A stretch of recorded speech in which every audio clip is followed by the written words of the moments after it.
Right traders, I'm resuming the video because I just entered a second entry short in a downtrend. I barely managed to record it.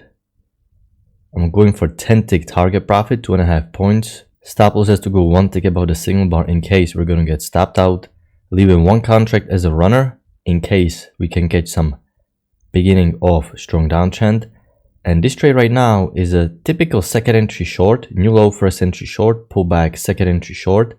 At the key entry point at the EMA, you can see the structure is bearish downtrend working lower. So because the trend is down, second entry short is a high probability setup at the EMA. Alright, so we managed to get the scalp, so I'm going to place my runner to break even because anything is just a bonus. And this is typical 2-leg up pullback, 1 leg up break, second leg up. At 2 key entry points, the trend line and the EMA, uptrend played up to break new high.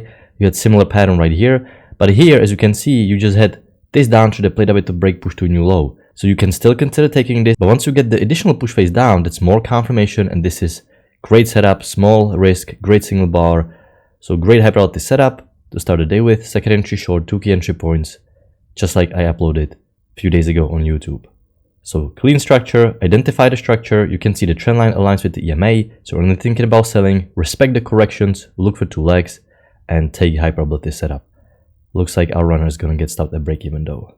We'll see. Alright traders, our runner just got hit. There was also one more first entry long, second entry long failure combined with the triple test, 2 key entry points, another great trade creating a nice push phase. So great setups at the beginning of the session, we expect new extremes still.